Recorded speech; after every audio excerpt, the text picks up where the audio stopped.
L'hebdo numéro 3, spécial fin de contrat, c'est parti.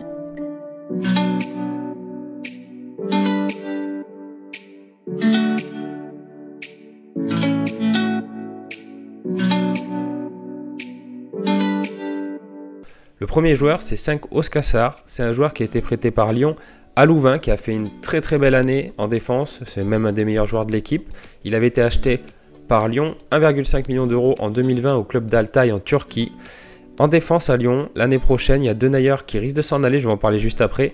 Boateng, la situation est un peu floue, donc je pense qu'il peut avoir sa chance et s'il la prend, il peut faire une super année. Et donc Jason Denayer qui n'a joué que 3 matchs depuis décembre avec Lyon, qui le reste du temps était blessé. Lyon n'en voudrait apparemment plus et serait intéressé donc pour s'en défaire. Et le club de Trabzonspor en Turquie serait intéressé pour le signer, pour se renforcer en vue de la Ligue des Champions l'année prochaine. Donc je pense pas qu'il y aurait de soucis pour qu'il parte cet été. Le troisième, c'est Joshua Brennett. C'est un défenseur latéral droit qui vient d'Offenheim. Il avait été prêté au Vitesse Arnhem l'année dernière. Ça n'a pas été trop concluant. Il a été prêté à Twente en janvier de cette année. Il a fait une très bonne fin de saison. Les supporters ainsi que le club l'apprécient pas mal. Il est en fin de contrat cet été, mais je pense que ça peut prolonger parce qu'il a vraiment fait du bon boulot. Et le prochain joueur, c'est Corentin Tolisso, notre petit français, notre milieu qui joue au Bayern de Munich. Il joue pas énormément au Bayern de Munich avec Nagelsmann. Les deux hommes s'entendent très bien. Il a dit en conférence de presse la dernière fois Nagelsmann qu'il n'y avait vraiment aucun souci, qu'il s'entendait très bien avec lui. Mais est-ce que ça suffira pour faire renouveler le français qui est vraiment en manque de temps de jeu? Parce que Lyon aimerait le faire revenir et je pense que d'autres clubs également sont intéressés.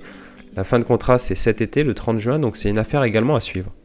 Et le dernier joueur, c'est un joueur que vous connaissez peut-être, c'est Saïd Larin, le joueur de Beşiktaş, international canadien également, qui joue avec le Canada.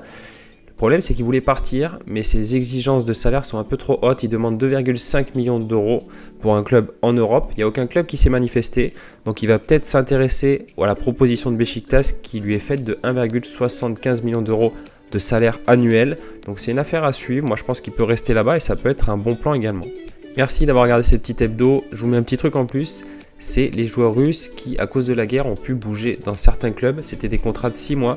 Donc surveillez les éventuels moves qu'il va y avoir cet été. Des joueurs comme Kabela, comme Klaassen. Je sais que Kabela est blessé pour la fin de saison. Mais ça peut être intéressant de voir s'il va rester à Montpellier ou dans un autre club français. Je pense qu'il peut y avoir des bons plans à trouver.